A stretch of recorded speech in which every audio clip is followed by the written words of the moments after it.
Gonçalo. Tô aqui novamente no quadro Fala no Xadrez com Convidados. E o meu convidado de hoje é meu amigo Eric Ramos, organizador de torneios, professor de xadrez e árbitro da CBX. Essa é mais uma daquelas gratas amizades que o xadrez traz para a gente. Ainda não conheço pessoalmente, mas tenho planos de em breve jogar um dos muitos torneios que ele organiza. Nesse vídeo vamos tirar algumas dúvidas sobre a arbitragem. Eric, quero agradecer muito a sua participação no canal e vamos explicar um pouco para a criança de toda idade e todo mundo que quer conhecer um pouquinho sobre essas regras da arbitragem no xadrez. Então, bora começar uma partida e responder umas perguntinhas? Beleza, estamos aí às ordens. Bom, vamos lá. Obrigado aí pelo convite. E você já vai sair de brancas comigo aqui, né? Tem uma vantagem. Sim. Com quantos anos você começou a jogar xadrez? Legal. Então, eu comecei a jogar xadrez. Eu falo pro pessoal que eu comecei tarde, né? Porque, enfim, dá para começar a jogar xadrez com 4, 5 anos, né? E o meu caso foi curioso, porque eu não sabia que existia xadrez, né? Passei minha infância e tudo mais, e eu não sabia que existia. Eu fui conhecer o jogo de xadrez com 13 anos, que é aí que eu vi na casa de um amigo, e aí ele falou que aquilo chamava xadrez, como que jogava e tudo mais, aí que eu fui conhecer, né? Então eu tive um começo assim bem demorado. Sim. Mas xadrez, quando a gente conhece, aí não dá mais pra parar. Apaixona de um jeito. Foi o que aconteceu, né? Eu aprendi os movimentos e tudo mais, comecei a querer jogar cada vez mais, e aí apaixonei, né? Quis começar a jogar, e no futuro acabou sendo aquela coisa. Eu queria, por causa de saber jogar, comecei a querer saber como que funciona o campeonato, como funciona organizar, arbitrar, né? E aí o gosto veio com força, né? Sim, imagino. Vou tomar aqui. Aqui a partida já entramos na siciliana, né? A famosa siciliana. Famosíssima. Eu vou tomar uns cuidados aqui, que eu vi que você deu bastante trabalho nas outras entrevistas, né? Tomara, acho que eu dei. Vamos lá, vou jogar aqui. E você começou, você já é mais nova do que quando eu aprendi, é isso, né? Sim. Então você já está anos luz na minha frente, né? Eu nem sonhava que existia o jogo de xadrez, né? Inclusive alguns amigos meus, aprendi xadrez com 20 anos, enfim, né? Teve uma curiosa história de uma senhora que jogava os meus torneios aqui, e ela só foi aprender o xadrez quando ela entrou na terceira idade, porque ela foi para o clube de terceira idade, e lá eles aprendem natação, aprendem jogar várias atividades, né? E uma das atividades que eles aprendiam lá era o xadrez. Então, nossa, olha como que não tem idade, né? É claro que se a gente começar muito novo, é bacana, mas é uma modalidade que não tem idade para aprender, né? Sim. Eu aprendi quando eu tinha 6 para 7 anos. E aí... Parou mais. Não parei. Legal. Eu acho que é uma... a gente vê, né, aqueles grandes campeões e tudo mais, que aprende com 4, 5 anos, né? Mas é uma idade que a gente ainda está, né, nas fraldas ainda, né? Então... eu acho que essa faixa de 6, 7 anos é uma idade bem legal. Que já está... já vi muita gente falando sobre isso também, né? Entendedores, assim, né?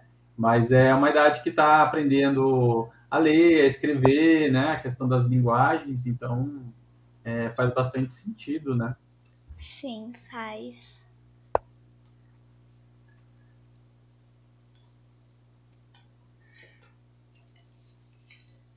Bom, vou jogar aqui a variante do dragão.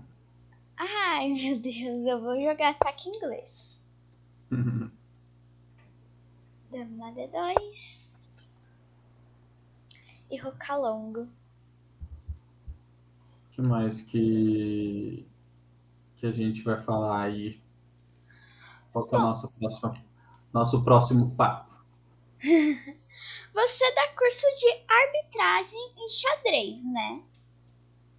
Isso, como eu falei, né, eu aprendi a jogar xadrez um pouco tarde, mas aí comecei a gostar e não parei mais, né?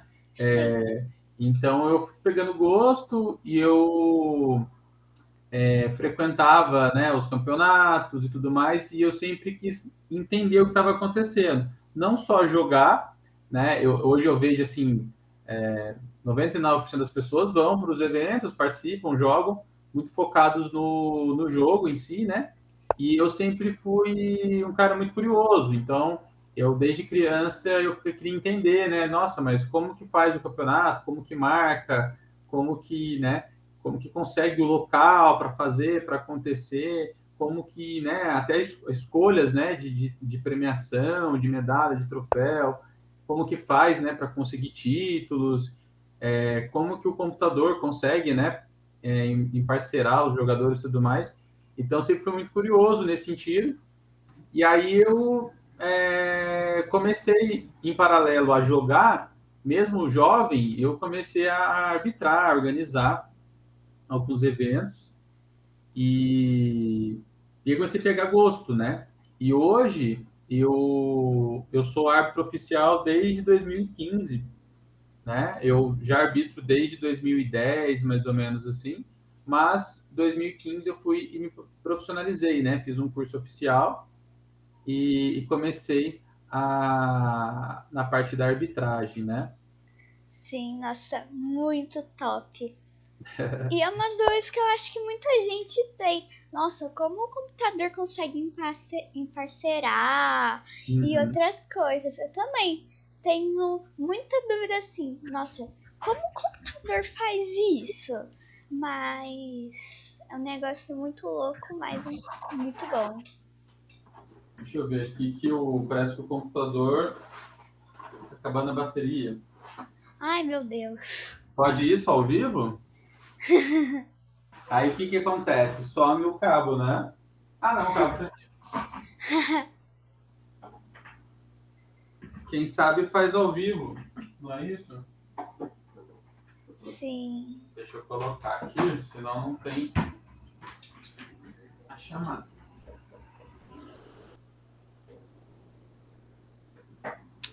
Tô pensando.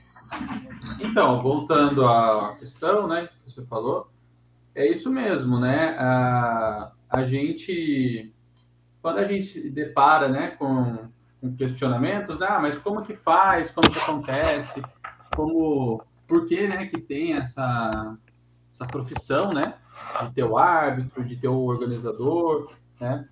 Em alguns eventos grandes, inclusive, eles separam muito bem, né, o que é cada coisa, né? Tem o árbitro que ele é o árbitro de campo, que a gente fala, que é o árbitro que está ali, colhe resultado e tudo mais, né?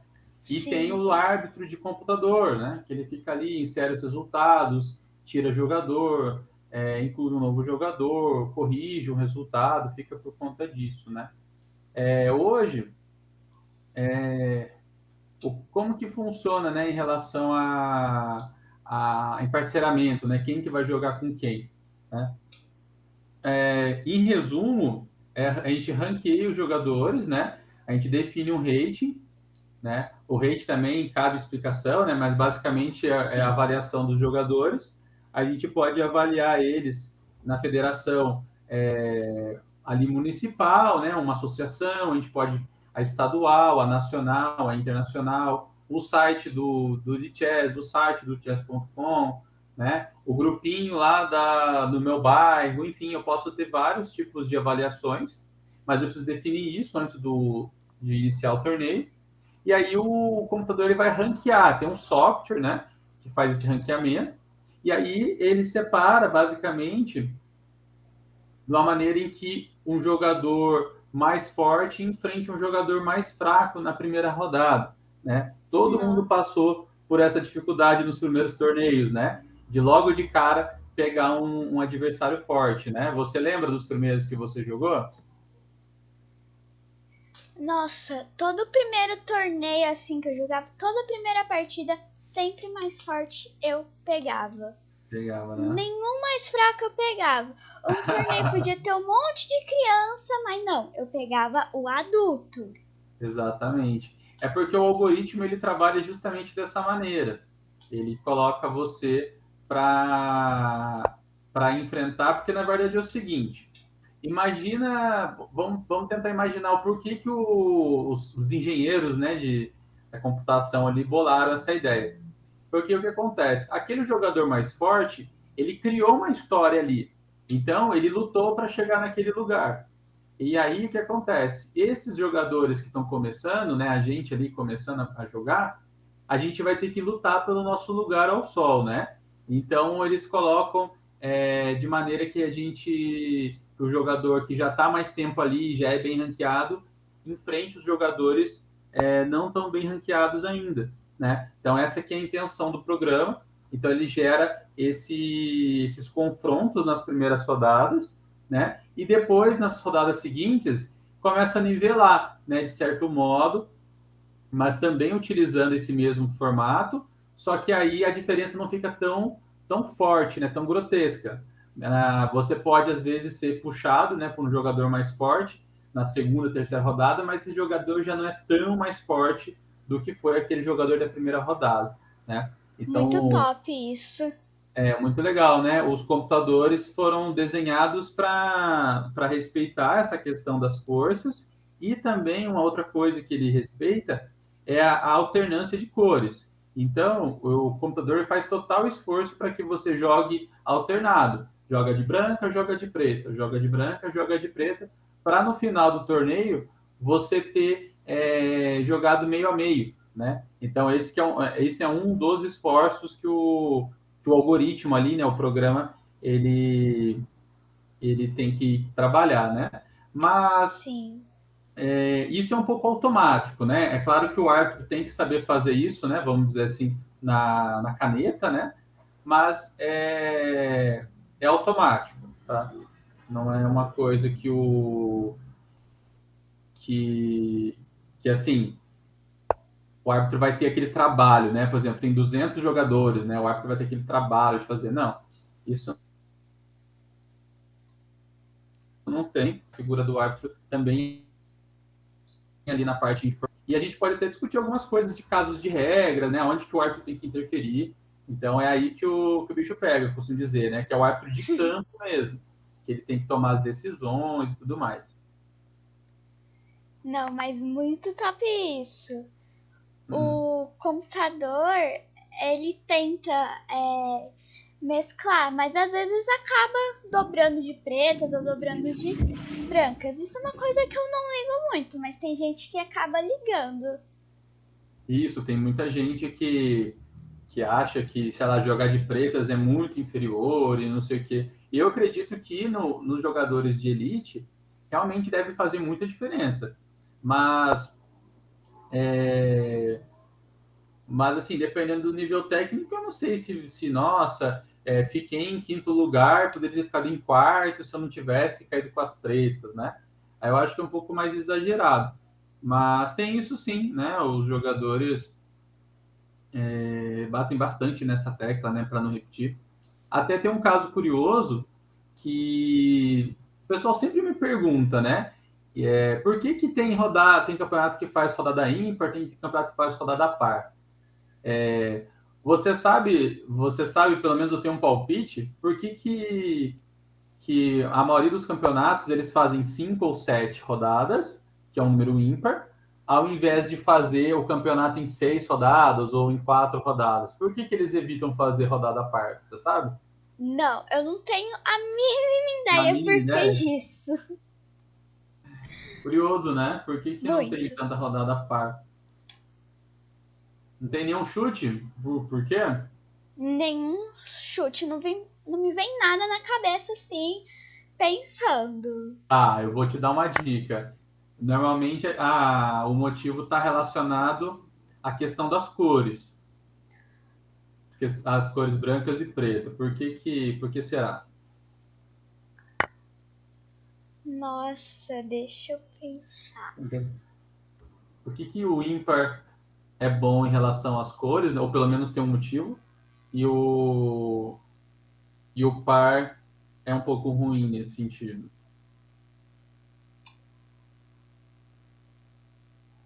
Eu fico pensando assim e não vem muita coisa na cabeça, não. Não pensou em nada, né?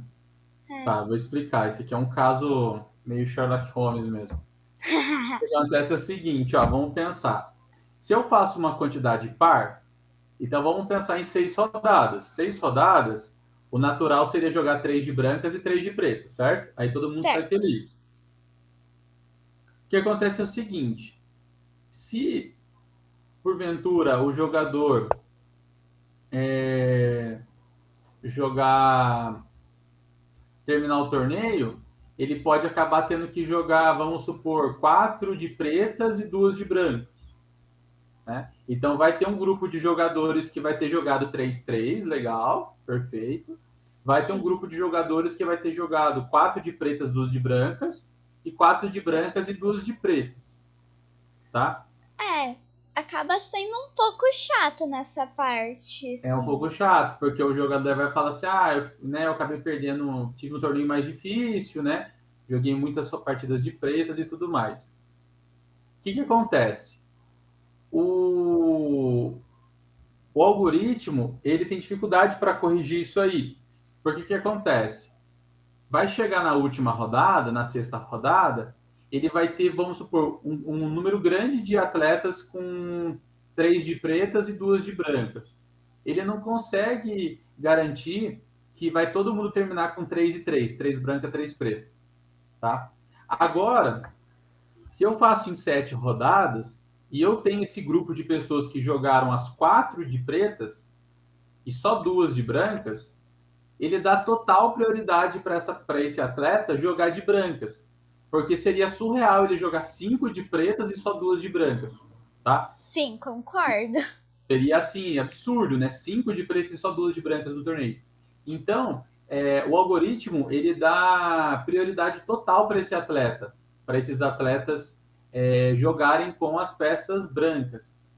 E aqueles atletas que jogaram as 4 de brancas, ele dá total prioridade para aquele cara cair com a preta, para daí no final ele ter um 4-3.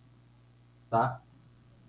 Então, vai terminar um torneio com todo mundo no mesmo esquema, 4 e 3, 4 e 3. Alguns vai ser 4 brancas e 3 pretas, e alguns vai ser 4 pretas e 3 brancas.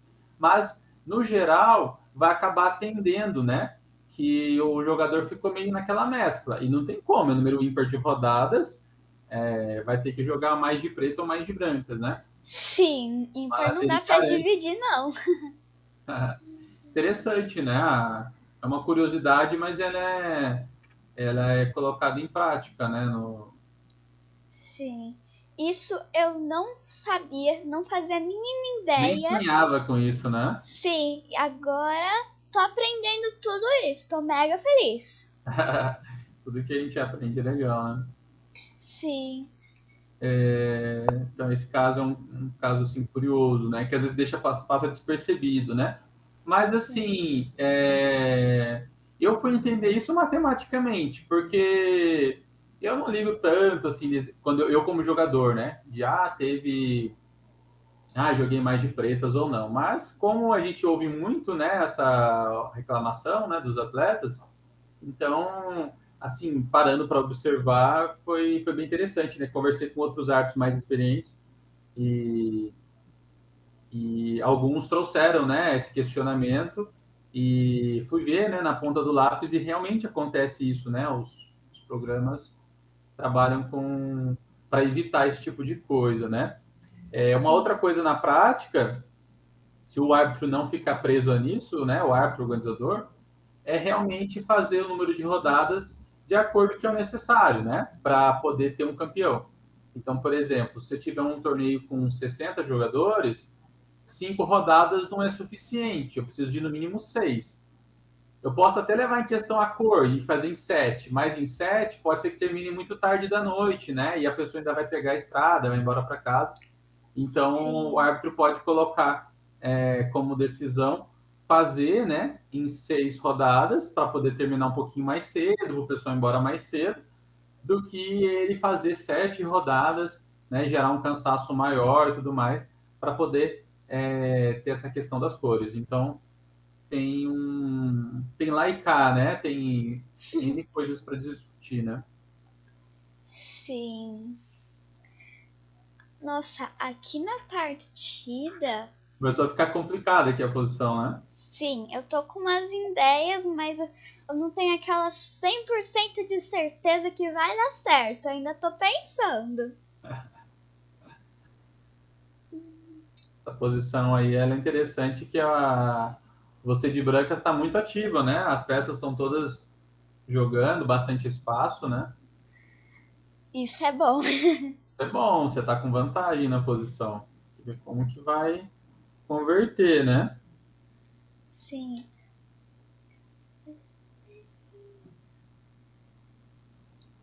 Hum,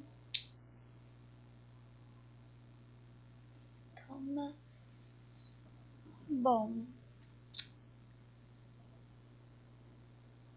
eu vou atacar o seu cavalo com.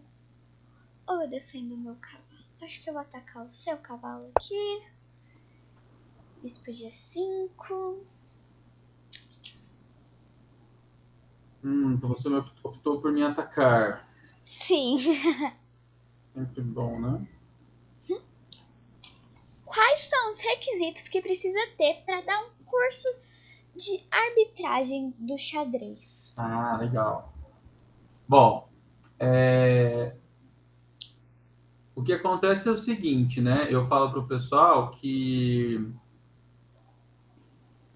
eu explico muita coisa, os atletas vendo as competições acabam tendo alguma dúvida, né? Me perguntam e tudo mais, e eu respondo, né? A responder dúvida, uma vez já até me contrataram para dar uma aula sobre uma regra ou sobre manusear um software, né, de arbitragem. Nossa, que top! Foi legal, que é uma coisa que eu não estava imaginando assim tanto, né? Porque eu já dei curso de arbitragem, né? Que é uma coisa que é algo que eu posso dizer que é profissionalizante, né? A pessoa pode aprender aquilo, né? Igual quem dá aula de, sei lá, fazer tricô, fazer um bolo, fazer, enfim, né? É algo que vai profissionalizar, né? Vai ensinar a pessoa em alguma coisa, né? Sim, Mas também é, mas também não imaginava assim, né, que ia ter essa oportunidade de ter de, como é que fala? De dar essa aula e tudo mais, né? Mas agora, quando eu falo de curso mesmo, eu estou separando uma coisa da outra. Então, por exemplo, se você quer aprender, vamos pensar num bolo, né? Se você quer aprender a fazer um bolo específico que você já faz e tudo mais, só quer ali não saber um truque final, uma receita nova, aí aquilo ali é pontual, beleza. Agora, se você se inscreve num curso de culinária e tudo mais, provavelmente você quer uma certificação para poder você entrar para trabalhar numa confeitaria, para você trabalhar sim, numa padaria, enfim, né? Quer ser doceiro, coisa do tipo, né? Então, sim, o curso de arbitragem, ele já começa a abrir um pouco mais para esse lado. Então, as pessoas que buscam, ela pode buscar com esse intuito, olha, eu quero ter mais uma opção de trabalho. Eu sei jogar xadrez, gosto do xadrez, mas eu não tenho tanto aquela necessidade por jogar, eu poderia né, frequentar os eventos e trabalhar, né? Pode virar uma remuneração e tudo mais. Então, a pessoa pode começar a criar os próprios eventos. Tem gente que vem fazer curso comigo porque, nossa, Eric, eu jogo xadrez e tudo mais, mas aqui na minha região ninguém faz campeonato. Eu quero fazer campeonato na minha região. Aí o cara faz. Ou já tem campeonato na minha região e eu quero trabalhar com essa pessoa lá na minha região, né? Ser um colaborador lá e tudo mais. E sim, também tem os atletas, os pais, os professores que querem gerar um entendimento para poder acompanhar, né? acompanhar as competições, participando ou acompanhando os atletas, né? Que é o caso, por exemplo, né? Seu pai, sua mãe quer fazer um curso de arbitragem, um professor seu quer fazer, você, né? Como atleta, saber entender as regras. Sim. Então tem todas essas opções. E para eu, né, ter essa certificação para poder arbitrar, para poder dar o curso, eu preciso ser no mínimo árbitro nacional, né? Nós temos 3 degraus, né? Então, o primeiro degrau, você é o árbitro, acabou de fazer o curso, você é um árbitro auxiliar.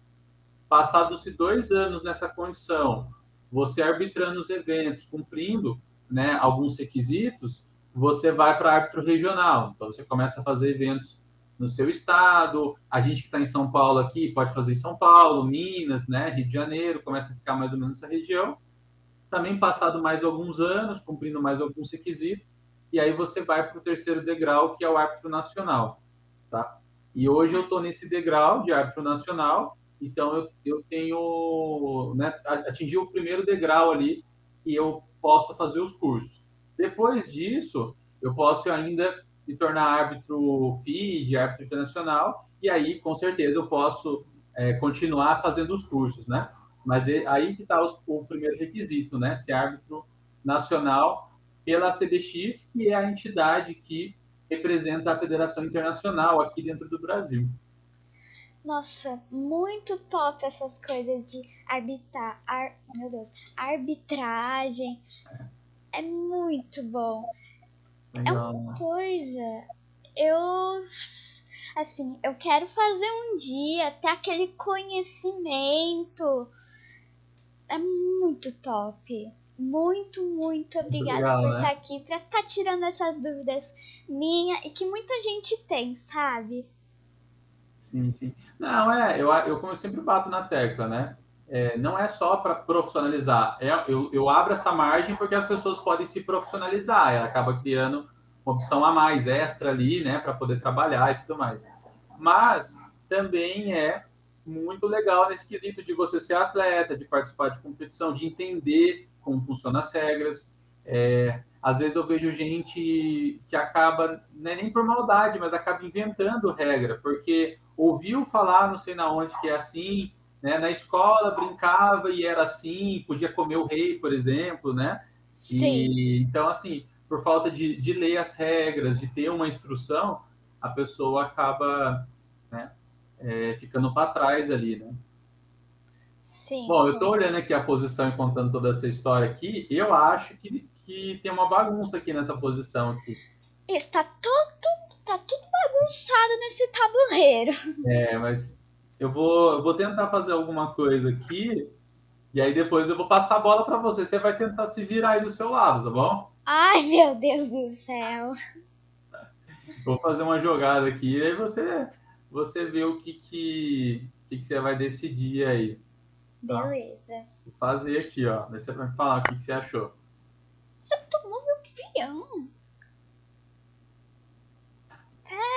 Aê, meu Deus. Eu tomo seu cavalinho. Ah, eu acho que eu entendi aqui esse plano. Eu Fala tomo o Maquiavelli. cavalo.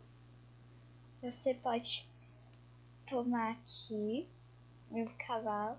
Aí eu tenho que tirar. Não posso tirar pra E2. Porque você toma aqui e vai cair. Faz as contas aí, sem pressa. Ai, meu Deus. Essa jogada, Jesus amado. Eu acho que deixou mais bagunçada ainda. Ai, ai, ai. Toma o seu cavalo. Você, você toma de bispo. Ataca minha torre. Por exemplo, tira minha torre pra F1.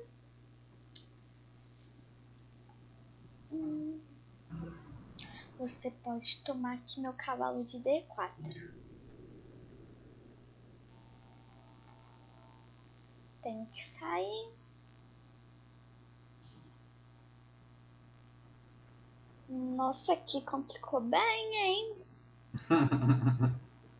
Faz as contas aí, vê o que vai rolar.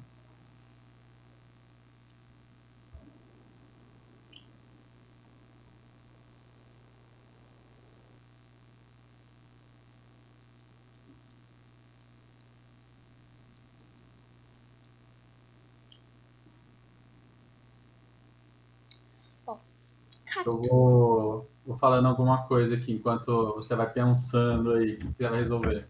Beleza. Mas então, sobre a questão né, de ter feito o curso e tudo mais, então é um pouco disso, né? E aí, uma coisa que foi muito legal, eu já fiz 2 cursos, né? Já ministrei 2 cursos de árbitro, e foi muito bacana, né? O primeiro, né, que eu fiz, né? Mas o sentimento acabou. Eu imaginei que não, mas no segundo também tive esse sentimento. Foi bem legal, porque é um momento em que, como é que eu posso dizer? Eu vivi ali, né? O, a oportunidade.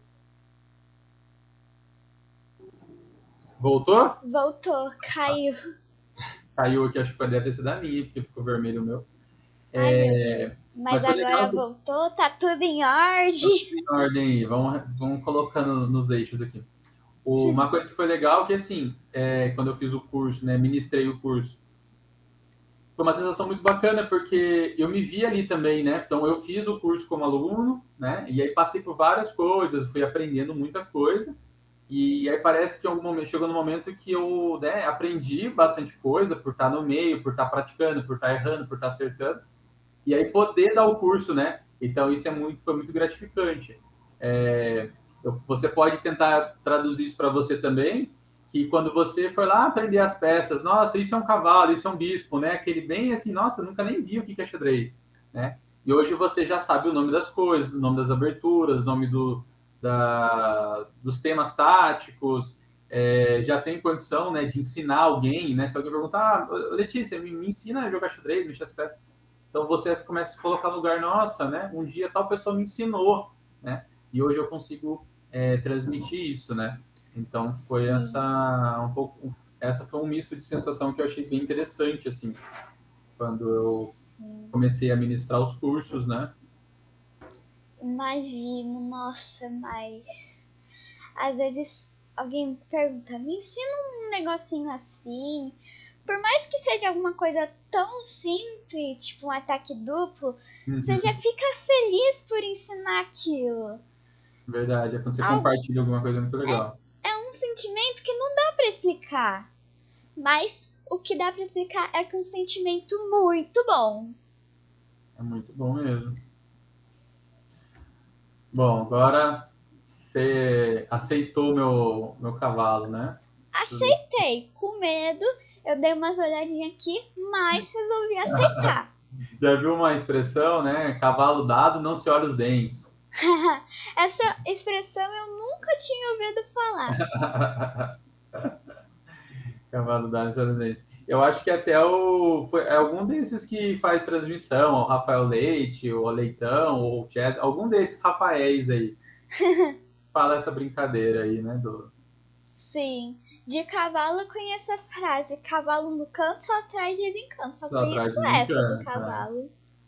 Essa é uma frase boa do cavalo também. Sim. Bom, será que eu invento ou sigo com o básico aqui? Né? O que eu posso fazer? Vamos pensar. Fica com o básico, pode ficar Combinações. tranquilinho, volta a sua torre. Tem bastante conversa, né? Se eu ir para muito, muito, como é que fala? Muito bombástico aqui, pode acabar ou para mim ou para você rápido, né? Sim, nossa, mas Tá, eu aqui vou. você tem umas ideias bem interessantes. Tem bastante coisa aqui para fazer, mas eu vou fazer esse aqui. Vou deixar na sua mão aqui. Passar, ó. Eu sabia que você iria tomar meu lindo copotó. Eu podia até tomar de bispo também, mas eu acho que tão sem graça tomar de bispo, né? Eu Sim, queria sair. bom.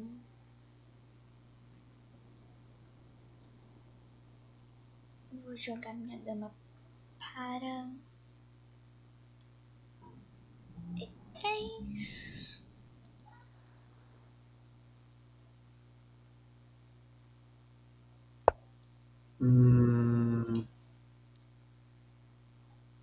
Pensar aqui. Só vou voltar aqui. Olha, gente, não dá pra tomar essa torre, não. Porque tem um bispo aqui dele, escondidinho, que defende a torre. Aí não dá pra eu tomar a torre, poxa vida. Exatamente. Aí você pulou fora aí, né? Sim, não vou Você cair podia nesse pensar, golpinho, não. podia pensar estratégico aqui, né? Sim. Aproveitar que você tá dando as aulas aí, ó. Não tô fazendo muito dever de casa, né? Eu não fiz o rock até agora, né? Então, né? Eu tava esperando pra você fazer o rock pra eu avançar Você tá vendo H5, com tudo, né? mas você não vai focar, não? Então, tô pensando aqui, será que eu faço isso? Será que eu não faço? Eis a Eis questão. a questão, exatamente. A dúvida cruel. Bom, eu posso fazer um lance. É um lance com emoção ou sem emoção? Com emoção. Tá. Bom, das coisas que a gente estava falando, né? Então, sobre quem pode fazer os cursos e tudo mais. Então, é um curso para todo mundo, né? Quem quer se profissionalizar e também quem está jogando, está acompanhando, é professor, é pai e tudo mais. É bem legal, né? Sim. E você falou que ia me perguntar algumas coisas também, né? Sobre dúvidas, né? Sobre arbitragem e que são dúvidas bem Sim. pontuais e acho que para todo mundo, né? Gostaria de saber. Bom, uma que eu acho que muita gente tem e eu já tive às vezes. Qual a diferença entre blitz, rápido e clássico? Legal. Uma coisa que na pandemia, né? Pandemia, internet e tudo mais, isso gerou ainda muita confusão, tá? O que acontece? Na internet, eles bagunçam tudo, tá? Primeiro, na internet tem uma coisa chamada Ultra Bullet e Bullet, tá? Que são partidas de menos de 1 minuto, partidas de 1 minuto, partidas de 2. Isso não existe no xadrez normal, xadrez no tabuleiro, tá? No Sim. xadrez de tabuleiro, as partidas começam a partir de 3 minutos, tá? Então, na verdade, o regulamento, o último, né, foi corrigido porque antes eles falavam que eram partidas abaixo de 10 minutos eram blitz. Se eu não me engano, na última atualização, eles colocaram bem claro que é partidas de 3 até 10 minutos. Né? Nunca ninguém foi maluco de fazer torneio de 1 minuto, mas para Sim. evitar qualquer tipo de problema, eles deram uma adequação aí, né, no texto para eliminar qualquer tipo de confusão, né? Então, hoje, a regra, tá, na Federação Internacional e as federações nacionais seguem também, é que partidas com até 10 minutos são partidas blitz, tá? Então, até 10 minutos inclui 10 minutos. Partidas de 11 minutos até 59 minutos são as partidas consideradas partidas rápidas. E as partidas de 60 minutos para cima são as partidas de xadrez clássico, ou também, como a gente costuma chamar, xadrez pensado. Né? Sim, xadrez pensado. Xadrez pensado. E aí cada ritmo tem as suas particularidades. Né? Hoje, o ritmo blitz e o ritmo rápido, eles estão no mesmo quadrante, tá? De regras. Então, não Certo. é obrigado a fazer anotação. Se for lance irregular, o adversário, na nova regra, ele ganha 1 minuto, tá? Então, ele tem algumas particularidades. Já o xadrez clássico, a regra atualizada é que o jogador é obrigado a anotar os lances. Então, a gente está mexendo aqui as peças, né? Se fosse num tabuleiro normal, a gente teria que anotar, né? Dama foi para casa E3, né? Então, coloca dama Sim. E3. Daria mais trabalho, mas depois teria o estudo da partida para você ver onde você errou, acertou e tentar melhorar. Isso, muito bem. Então, quando a gente anota a partida, a gente consegue estudar ela depois. Outras coisas, no caso de um lance irregular, na partida de xadrez clássico, o adversário ganha 2 minutos ao invés de um. A questão do empates por repetição de lance, empate por 50 lances. Algumas regrinhas que constam na regra, elas são possíveis porque a partida está anotada, está escrito ali as jogadas. Então você consegue falar para o árbitro, olha, verifica que as minhas últimas jogadas, a partida está empatando por causa disso, né? É um documento escrito. Então o xadrez clássico, ele tem uma conotação mais respeitada em relação aos outros. Os outros ritmos, a gente pode considerar como um ritmo de entretenimento, porque são campeonatos que a gente consegue fazer em um dia, né? Jogadores que moram muito longe conseguem viajar para poder jogar aquela competição, né? Fazer um bate-volta de carro, vamos dizer assim. Sim. Em vez de passar, por exemplo, 5 dias numa cidade, você consegue passar um dia só, ou eventualmente 2 dias. Então, é um ritmo que popularizou muito, né? Eu costumo falar para o pessoal, por exemplo, torneios escolares. O ritmo rápido é muito legal, porque as escolas conseguem pedir ônibus, né? E aquela criança, né, pode ir num ônibus lá com 40 crianças, o professor leva, por exemplo.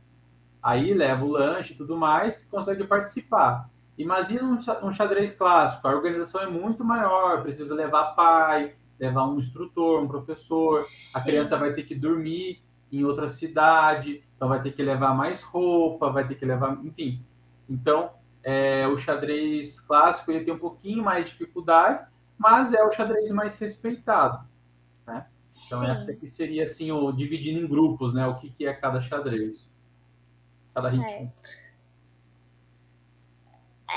Xadrez pensado, eu já joguei, Uhum. mas nossa, demora, demora tanto, mas é algo tão Uhum. divertido que vale esse tempinho a mais. Não, é assim. Quando a gente fica ali imerso, né, naquela partida, ali pensando e tudo mais, então é gostoso, né? Igual essa partida aqui, a gente está conversando, é claro, mas olha como que essa partida ela está demorando. Mas ela está demorando, mas a gente está pensando, a gente está olhando, está refletindo, está calculando. Então, um xadrez pensado, ele é um xadrez melhor jogado. Vamos dizer que a gente estivesse em silêncio, a gente estaria pensando aqui, pensando, indo, voltando, os pensamentos, né? Eles estariam correndo. Então, é algo que faz sentido, né? E é considerado aí um Sim, xadrez por excelência, né? Xadrez clássico. sim. Bom, qual foi o torneio mais incrível que você já arbitrou? Explica pra gente como ele foi. Legal. Bom, eu tô, né, arbitrando aí desde os meus 15, 16 anos e com 21 que eu me tornei o árbitro oficial e tudo mais, né? Sim, Eu fui, né, arbitrar assim, um evento assim que começa a se tornar marcante realmente depois que eu me tornei oficial, né? Então, assim, um evento que eu gostei muito de arbitrar, assim, que foi muito legal, foi, foi os eventos no Clube de Xadrez São Paulo, tá? Que você já conhecia o Clube de Xadrez ou vai conhecer pela primeira vez? o Clube de Xadrez de São Paulo eu vou conhecer pela primeira vez no primeiro Uma Chess Tournament presencial. Eu tô mega Ah, ansiosa. esse evento aí tá todo mundo esperando, né? E, Sim, o, e esse evento vai ser, né, no Clube de Xadrez São Paulo. E o que é legal do Clube de Xadrez São Paulo? Você imagina que o Clube de Xadrez ele é um dos mais antigos e um dos mais tradicionais da América Latina. Jogaram campeões mundiais dentro do Clube de Xadrez, ali naquelas mesas, né, onde você vai ver, você vai estar lá, né? E então é um clube de muita tradição. Ele é um clube que tem acesso fácil de ônibus, de metrô, Quem vai de carro também não tem problema nenhum para chegar lá. Então, assim, é um clube de xadrez mesmo. Não é você ter um clube que naquele dia é xadrez. Não. É um lugar que ele é específico só para o xadrez. Não tem, as quarta-feiras tem judô, tem dama, não. É um clube de xadrez exclusivo para xadrez.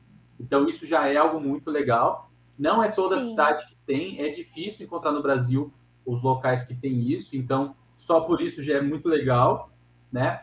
E eu fui arbitrar, né, alguns eventos lá, e teve dois que foram bem marcantes. Foi o primeiro Aberto do Brasil que eu arbitrei, tá? O Aberto do Brasil Nossa! é um evento muito legal, porque é um evento que dá vaga pro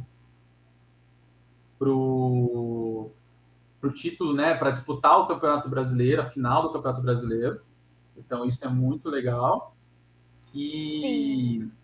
E aí, enfim, participaram grandes mestres e tudo mais. Então, foi um evento que eu guardo bastante na recordação, né, de ter sido árbitro ali, principal e tudo mais. É um evento que eu guardo bastante. No próprio Clube Xadrez São Paulo, mais ou menos na mesma época, eu fiz um evento rápido. Foi muito legal que eu consegui colocar, acho que mais de 7 países no evento, eu não lembro agora quantos foram. Foi muito legal. Nossa!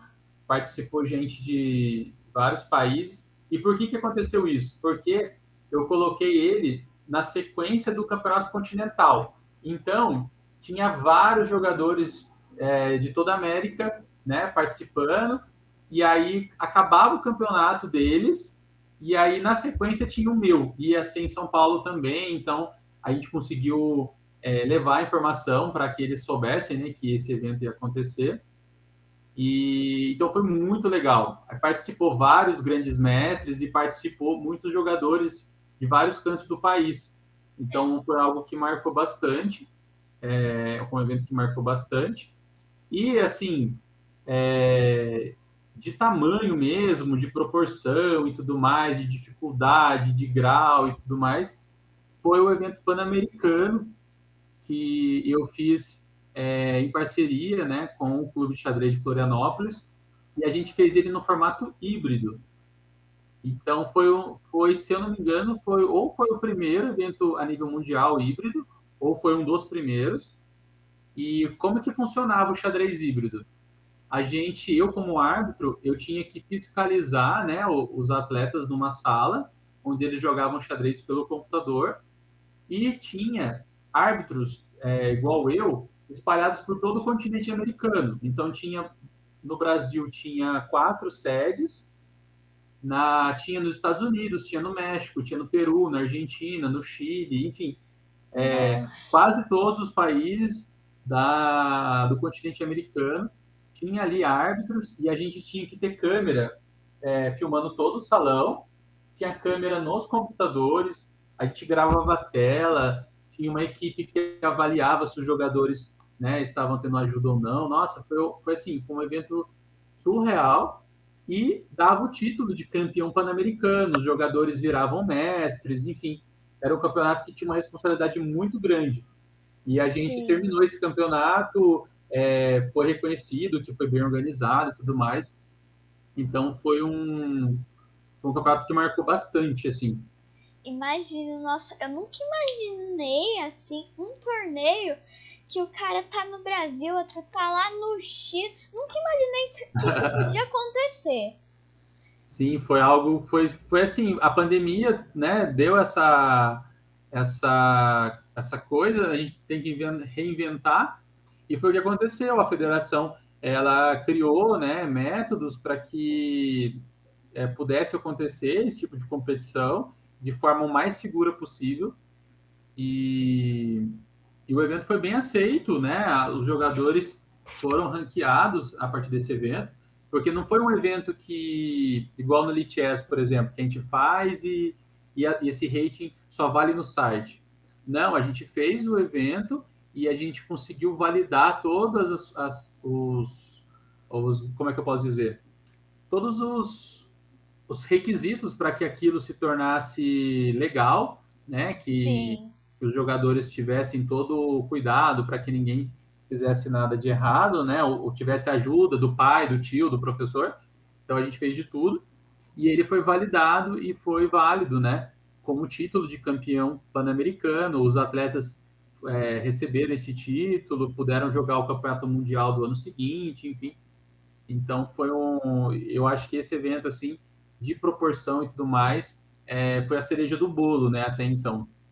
Sim, nossa, mas eu queria ter participado desse torneio, hein? Nossa, não, deve, deve ter sido muito difícil para organizar, mas foi muito bom, tenho Sim, foi muito certeza legal. absoluta. Foi muito legal mesmo. Aqui na partida. Eu tô meio enroscado aqui, eu não fiz o meu lance aqui porque eu não consegui pensar ainda mesmo. O que eu posso fazer? Eu tenho uma dica para você conseguir, para você conseguir ganhar. Tá vendo uma bandeirinha que tem aí no Lichess? Você clica nela e aí você recebe um monte de dicas, sabe? Ah, tá. Se eu apertar ela, na hora eu vou ter uma aula depois, né? Vou ter as análises depois do computador, né? Sim. Hum, eu entrei na a variante mais arriscada aqui, mas. Tá vendo, crianças? Não deixem de fazer o rock. Pode ser que. Olha o que aconteceu. Olha o que acontece quando você não faz o rock, né? Faz o rock Ah, agora então. Eu não vou capturar sua torre, eu juro. pode ser se eu fizer o rock, você captura a torre, né? Eu não vou capturar, eu não vou. Você não faria isso, né? Não faria não. Bom, tá. Ai, Já meu. que eu não me decidi completamente o que eu vou fazer, então eu vou voltar aqui. Vamos lá. Beleza. Um lance aqui mais calmo. Caramba, quem diria que a gente e jogaria uma posição assim tão caótica? Então, né? Muito Deixa eu caótica. pensar aqui. Eu tenho um planinho aqui, só que agora eu acho que não vai ser um bom momento para eu executá-lo. Pode ser que demore, né? Pra conseguir É, tudo isso, né? se eu jogar este lance, se você toma, vou ter que tomar de peão. Nossa, aí fica muito ruim pra mim. E se você captura este, aí você toma meu peãozinho. Não tenho coragem de jogar esse agora não, porque vai ficar uma posição muito ruim pro meu rei. Então não vou jogar ele agora não. Não, pode jogar. Não. E se eu jogar esse aqui? Se você tomar. O que será que você está pensando? Eu vou aproveitar que você está pensando, ver se eu consigo pensar em alguma estratégia Eu também tomo. pra... Aí você toma. Captura e captura. Tá, me parece uma boa a ideia que eu tive agora. E eu vou executá-la. Executa aí, depois a gente vê. Aqui. Hum, interessante. Torre D3 foi o lance que eu pensei pra jogar. Tá segurando, você tá querendo segurar as pontas aí, né? Sim. Bom, mais uma perguntinha saindo do forno. Qual a diferença entre o sistema suíço e o Turing? Não sei se eu pronunciei certo, porque eu não sei como falar isso direito, não. Esse nome aí, eu acho que é isso mesmo. É Turing, né? E tem algumas lugares que se lê Schurig só também, sem o N. mas não muda muito a situação, tá? Mas Tá, basicamente é o seguinte, o Shuri, né, porque é um nome bem diferentão, mas basicamente ele é o todos contra todos, tá? É um sistema certo. utilizado aí em muitos esportes. Hoje, o que a gente mais vê nos esportes é esse sistema, né, jogar todos contra todos. O futebol, eles fazem muito isso, né? Sim. Por exemplo, na Copa do Mundo, né, colocava 4 times num grupo e jogava todos contra todos. No Campeonato Brasileiro de Futebol, joga 38 rodadas. Por quê? São 19 rodadas para ir, 19 para voltar, todos contra todos. Né? Então, Sim. ele tem um nome bem esquisito aí, mas ele é o critério convencional. A gente vê ele aí no nosso dia a dia, né? Certo. E sobre o sistema suíço, eu considero uma das inovações, assim, né? Quem criou isso aí foi muito legal, né? Porque é um sistema que ajuda muito, né, a modalidade. Por que ajuda muito a modalidade? Porque ele vai fazendo algo parecido com o mata-mata, só que os jogadores não são eliminados. Então, vamos imaginar que o atleta ele viaja lá 200 quilômetros para jogar um evento. Aí ele vai jogar um campeonato de tênis, né, por exemplo. E o campeonato de tênis, eles são jogados no forma mata-mata. Então, imagina, viajei 200 quilômetros, cheguei lá, perdi o primeiro jogo. Põe o rabo entre as pernas, né, e vai embora para casa, né? Então, é o que Sim. acontece na modalidade de tênis, por exemplo, né? E, e já no xadrez, como existe o formato suíço, o jogador ele perde a primeira rodada, na segunda rodada, em vez de ele ir embora, ele vai jogar com outro colega que também perdeu a primeira partida, né? Sim. Então, isso é muito legal. Então, esse é um sistema muito legal. É um sistema que ele tem como base o mata-mata, porque se eu tenho colocar 16 jogadores, terminou a primeira rodada, 8 vão ganhar. Depois eu vou para a segunda rodada. Desses 8, 4 vão ganhar. Então, eu estou fazendo uma espécie de mata-mata. Só que o mata-mata é para disputar o título. Agora, os jogadores que ficam no meio da tabela, que ganham e perdem as partidas, esses jogadores eles vão continuar participando, vão continuar se divertindo, vão continuar, né, colocando seu xadrez em prática. E ali a gente pode Sim. obter um segundo lugar, um quarto lugar, um quinto lugar, um melhor atleta até 10 anos de idade, enfim. Então, Sim. o sistema suíço ele teve uma adesão muito boa, né? Os jogadores adoram esse sistema por causa de relacionar mesmo a questão das viagens e tudo mais. E, e você se inscreve, né, para participar de uma quantidade de partidas que você já sabe que vai acontecer, né? Então, esse é um sistema muito legal e tá aí a diferença entre os dois. Sim. Ó, aqui na partida, você acabou entrando na variante de trocar tudo, né?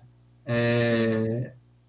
E aí, no final, eu já tinha um peão de vantagem e fui para dois, né? Exatamente. Aí Muita agora maldade isso. ali o que acontece? Depois que eu faço o bispo por cavalo, por mais que seja, enfim, você devia ter capturado de peão primeiro para tentar manter um pouco as peças.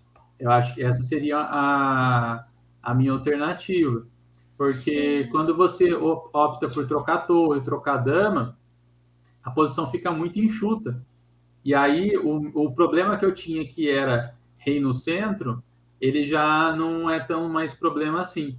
Eu consigo jogar esse final aqui com o rei no meio do tabuleiro, diferente de quando tinha dama, tinha torre. Então, era alguma possibilidade de tentar me contra-atacar quando você tinha mais peças. Agora que diminuiu um pouco as peças, fica um pouco mais difícil.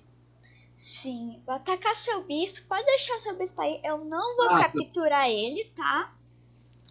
eu deixar ele aqui, tá tudo bem, então. Sim, eu não vou capturar ele. Relaxa. Pode deixar o seu bispinho aí quietinho que eu não Vou nem pegar ele, Me tá bom? pegar ele? Então, eu vou deixar ele aqui então, vou deixar ele aí. Só que eu vou mexer esse peãozinho aqui sem querer. Ai, ai. Sem querer querendo, né? Sem querer querendo.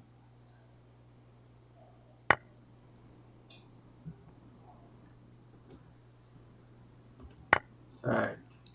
Qual que é a regra mais complicada que você acha no xadrez? Ah, legal. Bom, das regras em si de jogar xadrez, né? Com certeza a regra campeã é o impassã, né? Sim, Assim, pensar em jogar xadrez, porque, nossa, o pessoal se confunde, você explica, mas não é tão claro, né? é. É Às algo vezes, assim. toda vez que eu vou jogar um E-passante na partida, eu jogo e eu falo E-passante pra pessoa, sei lá, não ficar meio confuso o que aconteceu, porque às vezes a pessoa pode chamar o árbitro, né? E Sim, isso tá acontece certo muito, isso muito também, mesmo. pra... Vai que eu tô inventando alguma coisa, se ela não conhece, então é O que acontece é certo. isso, o árbitro chega, né, e tem que explicar, olha, essa é uma regra do jogo, né? Eu até falo assim, olha, né, tem que conversar com o seu professor, com o seu pai, né? Essa é uma regra que já existe, né? Quando é adulto, então, eu puxo bastante a orelha, puxo bem mais a orelha. Eu falo, olha, você não pode, né, vir jogar um campeonato e não saber as regras, né? Porque eu Sim, falo para o pessoal que, assim, saber o impassant, tudo bem, não é uma coisa, assim, super simples, mas é igual no futebol, por exemplo, você não pode devolver a bola para o goleiro. Você é zagueiro, você não pode devolver para o goleiro. É uma regra que é meio difícil de explicar. Eu também nem sei por que inventaram isso e tudo mais. Eles têm um nome lá, mas é uma regra, tá? Não é uma coisa assim absurdo. Absurdo é, por exemplo, na hora de cobrar a lateral, né? Tem que colocar a bola, tem que jogar a lateral com a mão. E no futsal a lateral é com o pé. Então, assim, tem algumas regrinhas que faz parte da regra do jogo, da modalidade em si. Então, sim, se você está indo participar de uma competição, você tem que conhecer essa regra, sabe? Então, quando é criança eu até entendo, mas mesmo assim, né? Poxa, o professor tem que explicar e tudo mais. E quando é adulto também, né? Tem que aprender a questão da regra. Agora, pensando em regra mais voltado para competição e tudo mais, e que é sempre muito difícil de explicar e as pessoas elas não entendem, enfim, é a regra de solicitação de empate, tá? Então essa é uma regra que ela é um pouco confusa, as pessoas normalmente acabam se confundindo, demoram para entender como é que faz, porque basicamente é o seguinte, quando você vai solicitar um empate no xadrez, então empate de 50 lances, empate de repetição, quando a posição repete 3 vezes, empate, enfim, né? Qualquer empate que você queira reivindicar sobre a planilha, o correto, pela regra, é que você não faça o lance no tabuleiro. Olha que curioso. Então você vai repetir quando você fizer o lance, certo? Mas pela certo. regra, você não deve fazer o lance. Qual que é o modo correto? Você anota o lance e chama o árbitro. Aí você vai mostrar para o árbitro a sua planilha, que é o papel que a gente estava falando que a gente anota as jogadas. Você vai falar para o Sim. árbitro o seguinte, ó, se eu fizer esse lance que eu anotei aqui, a partida vai repetir. Vai repetir por 50 lances ou vai repetir por tripla repetição. Vai repetir, não, desculpa, vai empatar, né? A palavra seria empatar. Ele vai Certo. empatar ou por tripla repetição ou por acúmulo de 50 lances sem progressão na posição, né? E aí esse que é o modo correto, né? E é muito difícil de explicar, às vezes ali no calor do momento, né? O jogador quer questionar o porquê que o outro fez aquilo ou não. E, e muita gente se confunde, não faz do jeito certo. Aí a solicitação ela é feita de forma errada. Então essa é uma das regras assim. É, como é que você falou? É regra bizarra, alguma coisa do tipo assim, né? Muito complicada Sim. e A nem regra faz. mais complicada. É complicado, assim, nem faz tanto sentido, mas é a regra, sabe? Então, eu acho que a gente pode colocar ela aí como a campeã aí das regras xadrez aí, que o pessoal tem que ficar de olho. Sim. Aqui na partida complicou pro meu lado de vez, hein? Agora esquentou pro seu lado aí. Tô pensando em jogar este lance. Só que eu acho que se você jogar. Eu tô Uma coisa que é pensando. curiosa, numa posição como essa, você tem 2 peões a menos. Sim. Você tá tentando jogar para tentar criar alguma confusão aqui, ou você está jogando, por exemplo, com uma ideia de empatar, e se para empatar, qual que seria uma ideia para empatar essa posição? Uma ideia pra empatar. Tentar ficar repetindo os lances. E tentar ficar dando cheque em você. E tentar acabar com todos os seus peões. Ah, legal. Dos que você falou, as duas primeiras são ideias meio, um pouco fracas. Por quê?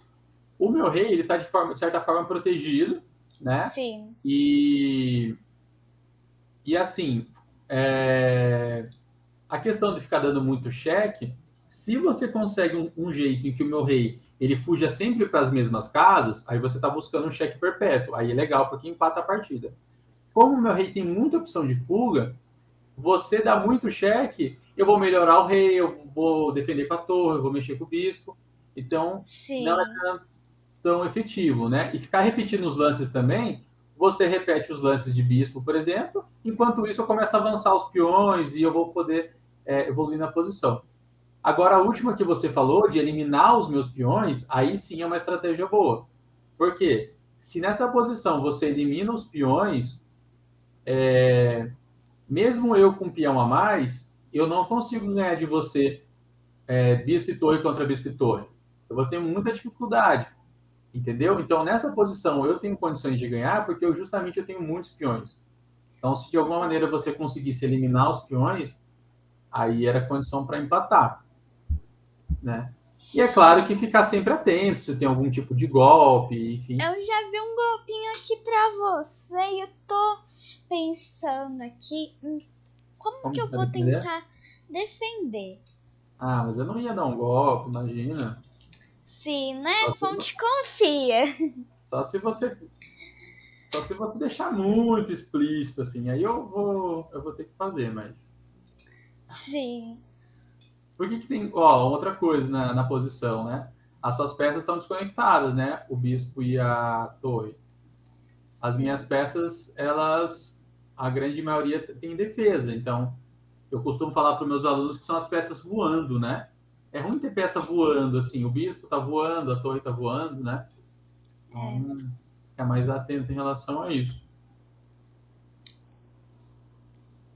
Bom, vou fazer um lance aqui que agora meu lindo bispo não vai mais estar voando. Mas minha torre vai estar. Aqui. Vamos ver. Torre. Ai, ai. E se eu jogar o bispo em vez da torre? Tipo, o bispo aqui. Bom, vamos lá. O que você está calculando aí? Sim. Bispo F4. Entendi.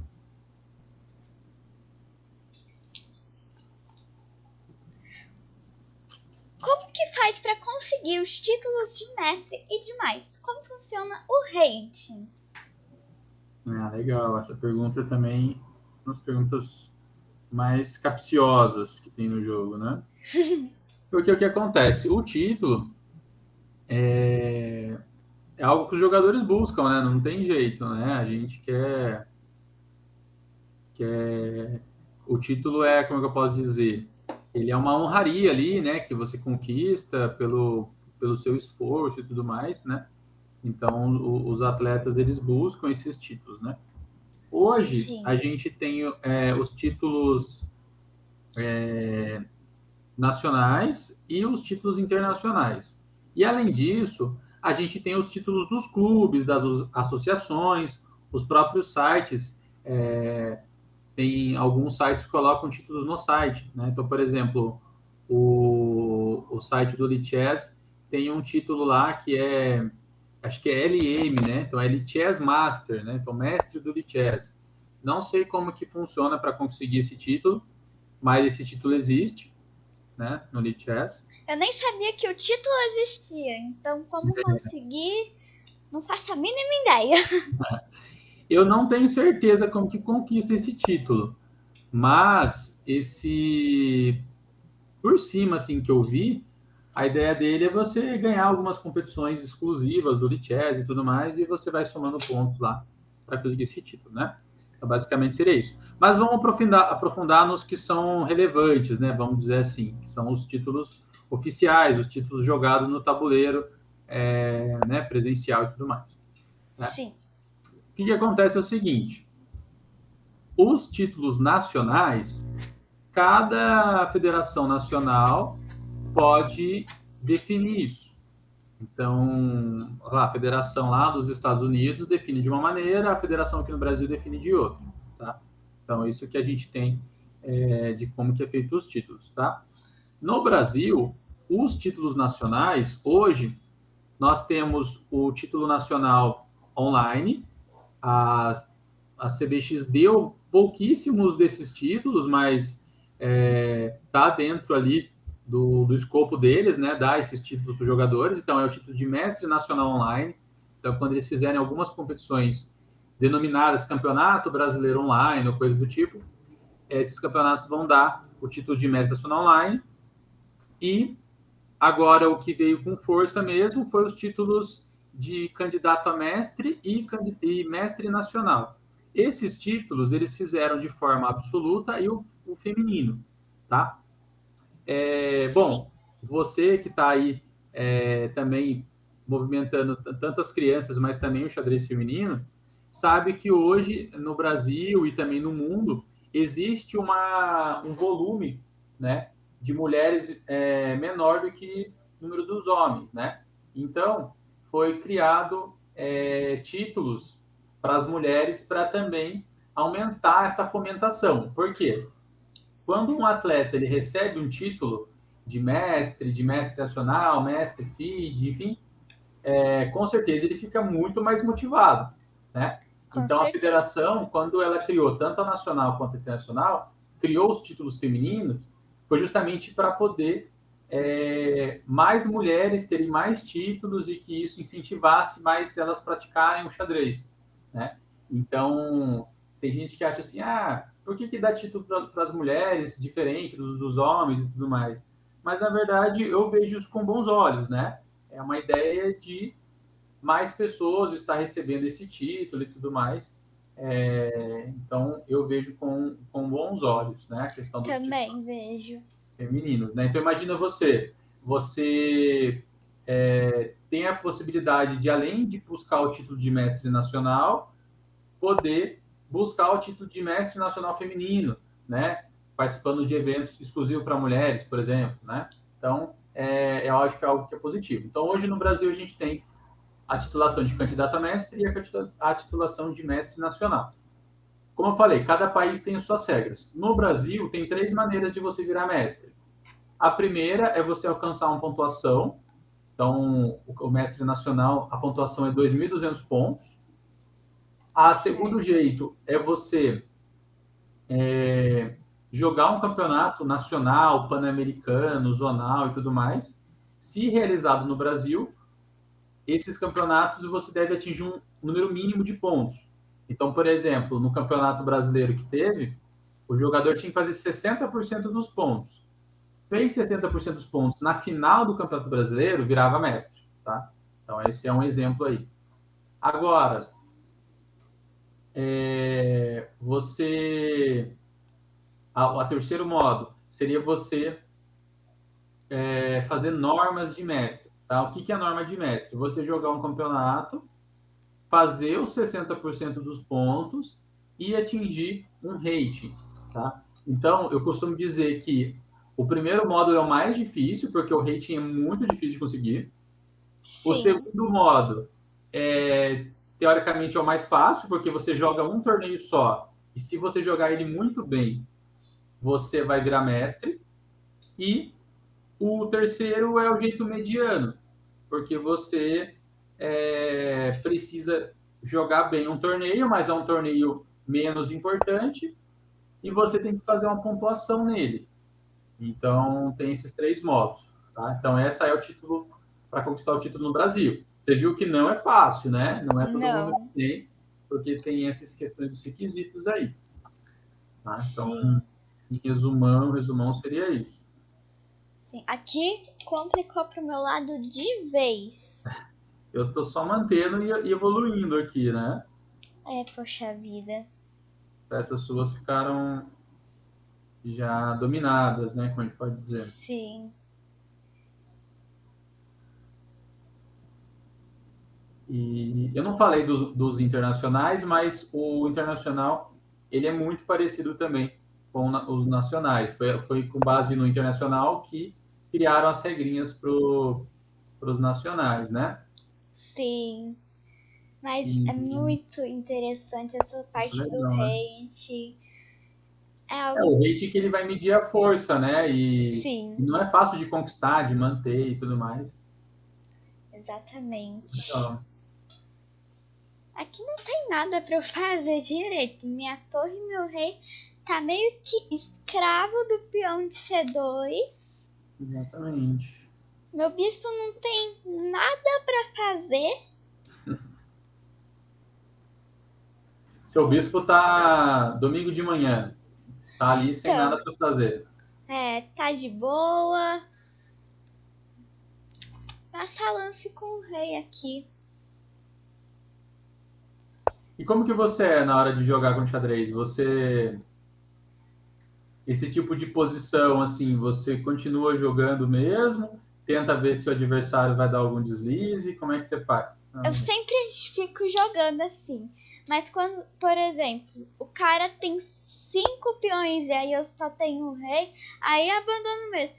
Mas uma coisa, eu não vou desistir aqui, porque eu já joguei uma partida que o cara tinha 3 peões, tava ganhaço.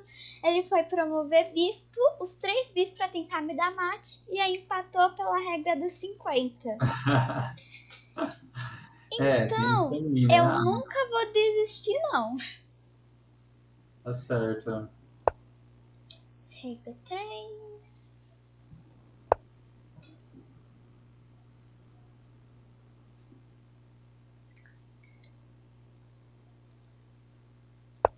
Cheque. Tinha um cheque aqui, né? Pelo menos um cheque eu consegui dar. Bom, vou passar pra cá. Pra lá. Tem que sair o peão ficar avançando, né? Bom.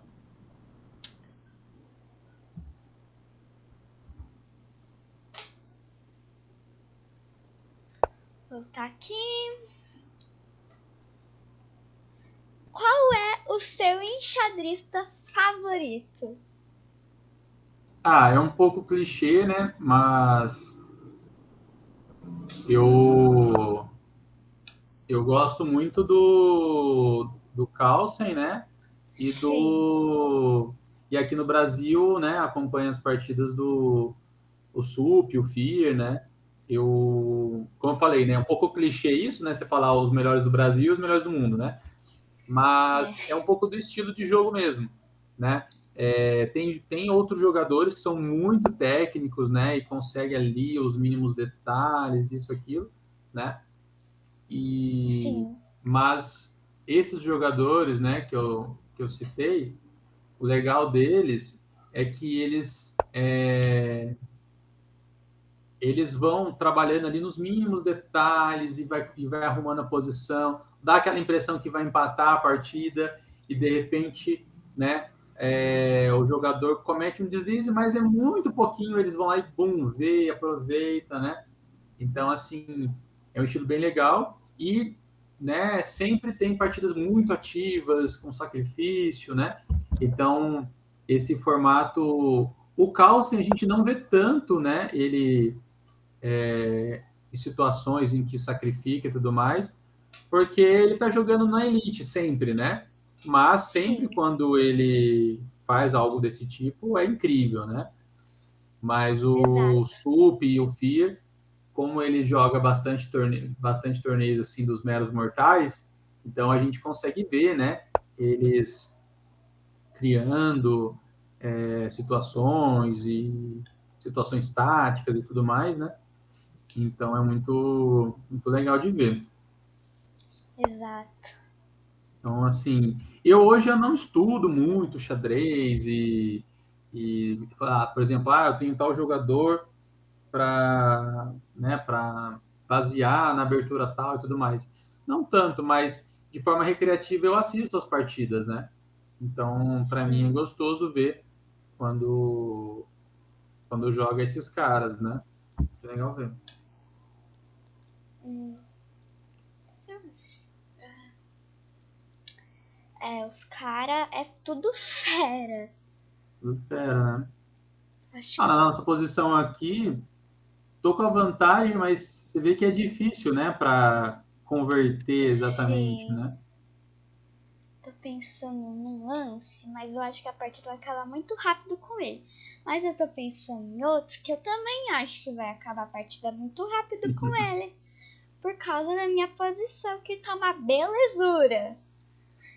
Ficou difícil por causa desses peões a menos, né?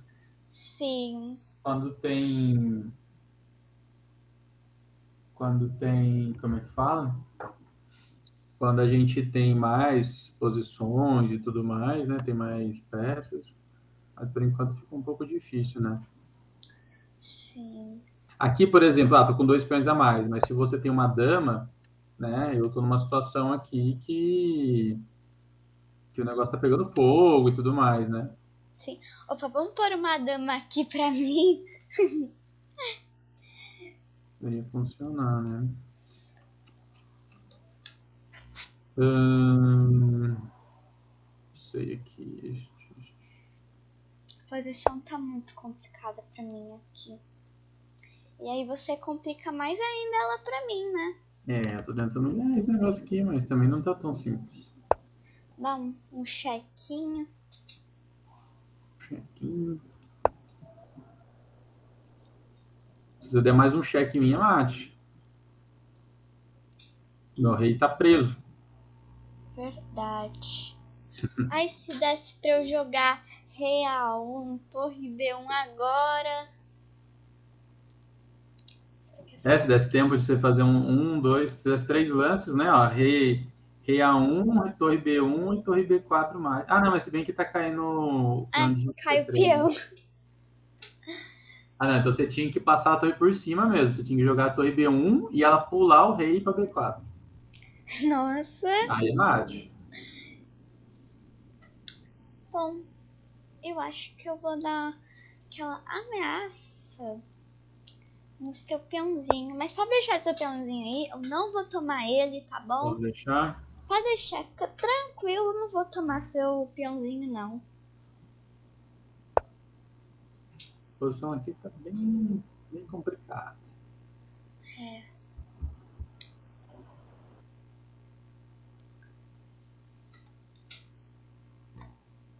Nossa. Essa posição agora tá posição típica de estrangulamento. É. Com o adversário sem lance, né? Ó, mexeu o rei. Então, E tô lance de sem bispo também, lances né? aqui.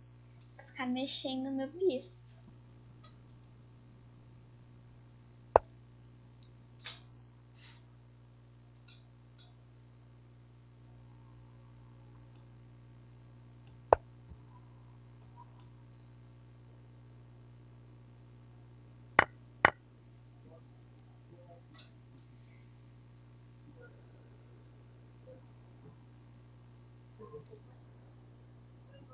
Aquela atacadinha aqui por trás.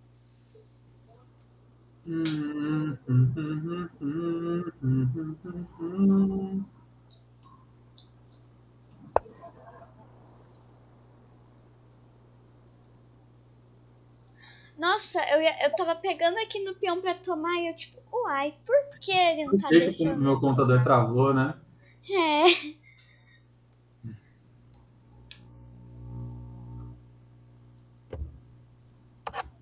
Tá lasqueira que agora complicou aqui pra mim. Bom, já tava complicado, mas agora complicou mais ainda.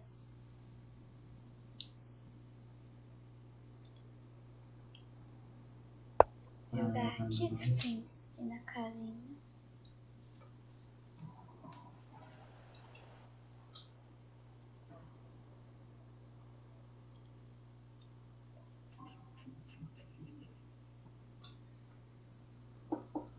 Não sei se eu faço isso aqui. Ai, ai.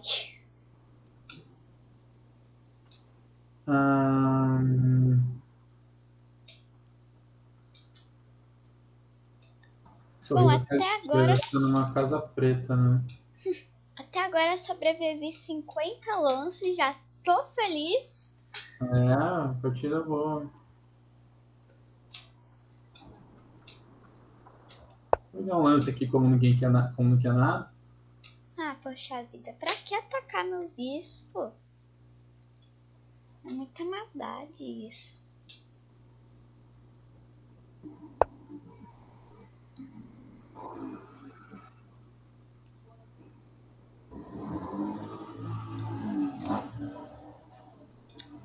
O que será?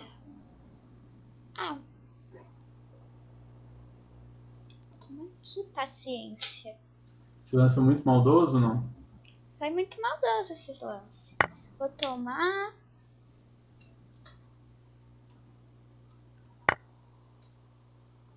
Ixi, agora pra ganhar mais uns 100 lances agora. Ô, beleza. Ai, ai. Cheque, Se bem que esse. cheque.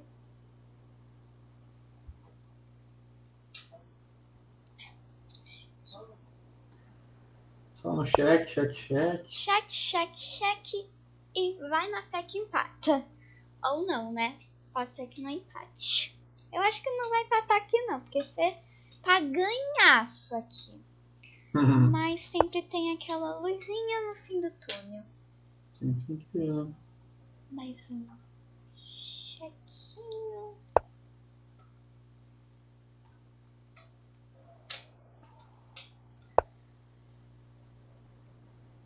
Você vai empatar com esses cheques de torre? Não, eu acho que não. Poxa vida. Agora você cobre. Poxa vida.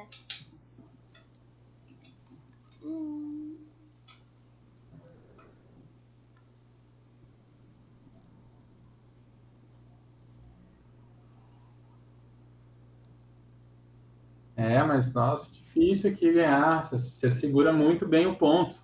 Ufa. Difícil tirar o ponto, né? Sim.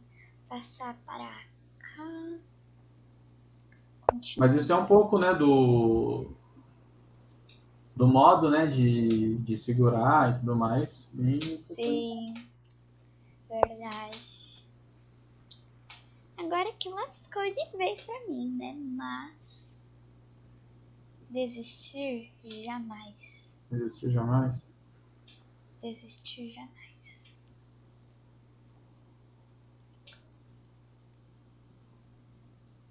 Passar minha torre pra cá. É engraçado que nessa posição aqui, se eu cometo uma gafe, a posição empata. Tem um empate teórico aqui, por exemplo, se eu trocar o peão e ficar com o peão de torre, né? Sim. Aí nessa posição aqui, o peão de torre, ele empata. Ai, meu Deus do céu. E agora? O que eu faço? Vou ficar só nessas casinhas assim, né? Vamos lá. E a última perguntinha. Qual é a sua mensagem para quem tá começando a jogar xadrez? Bom, minha mensagem é o seguinte, né? Até pelo que eu vivi no xadrez, o que eu estou vivendo, né? Para as crianças, para os adultos, para todos que praticam, tá começando a jogar xadrez, a primeira coisa é que tentem sempre se divertir, né? É claro que é um jogo que demanda estratégia, cálculo, por ser um jogo individual, às vezes a gente cria uma cobrança, né? De resultado, se está ganhando, se está perdendo, né? Mas eu indico para vocês que usem o xadrez como ferramenta. É ferramenta para calcular, é ferramenta para se divertir, é ferramenta para fazer amigos, né? Então, Sim. eu aconselho que vocês continuem praticando, continuem aprendendo. Nunca é tarde para aprender. Às vezes a gente tem pouco tempo, mas resolve um exercício, vê uma página de um livro, vê uma partida, assiste, né, um vídeo como esse, que tem dica, que tem partida, tem análise, né? Então acho que tudo isso pode engrandecer. E a comunidade do xadrez está aberta para todos, para a gente, como eu falei, fazer amizade, conhecer pessoas novas, conhecer lugares novos, né? Então quando a gente vai no campeonato, a gente conhece lugares novos, pessoas novas. E eu acho que é Sim. isso, tem que fazer sentido para a vida, né? E o xadrez nos dá essa oportunidade, né? As coisas. Exato. Então é isso. Agora tem que fugir. Agora já está na reta final. Eu acho que agora já dá para a gente encerrar a partida aqui, né? Sim. Vamos ver se eu consigo dar mate aqui com essas. Por favor, não consiga, por favor. Você está querendo me testar, né? Qual que é o recorde de lances que o convidado demora para dar um checkmate? Quero. Vamos ver aqui, talvez 72. Não sei se eu vou conseguir dar menos de. Acho que dá pra se dar mate sim. Menos de 80 lances? De 80 não sei. Mas pode ser que dê. Se eu não der esse mate aqui, eu vou perder pelo menos uns 50 alunos, mais ou menos. Nossa! Esse mate aqui é o mate.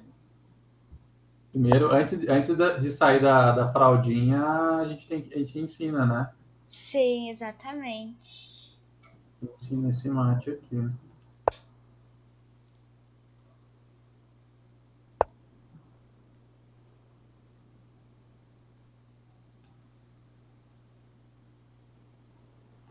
Eu não gosto de dar esse mate quando tem bispo no tabuleiro, dá um incômodo. Porque o bispo, ele, além de não ajudar, ele atrapalha ainda a gente. Sim. Não gosto quando ele tá no tabuleiro, não. Vamos deixar ele Atrapalha. por enquanto aqui. Torcer para ele não afogar.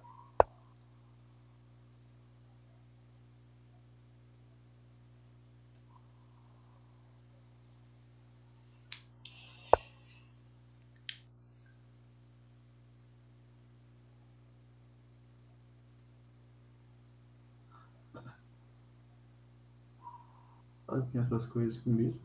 Ai, meu Deus. Vai dar mate.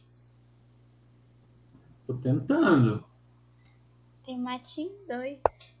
Já tem mate em 2 já? Essa tinha dama G2. Ah, não. É Escapa que pra. ele foge pro meio, né? Escapa para E3. Nossa, não tinha visto, não. Tá perfeito. Se você quiser jogar rei 1 agora, tá bom, a gente fecha em 80 certinho.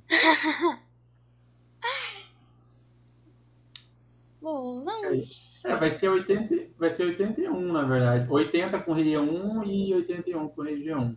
Vamos 81 pra ficar 81? 81. Tá bom, fica o seu. Fica a gosto do. E checkmate. Checkmate. Muito obrigada por participar, Eric. Pela proporcionar essa partida épica aí. Nossa, com certeza foi vai estar épica nos. mesmo. Bom, galera, esse foi o vídeo de hoje. Espero que vocês tenham gostado. Deixa o like, se inscreve no canal e tchau, tchau.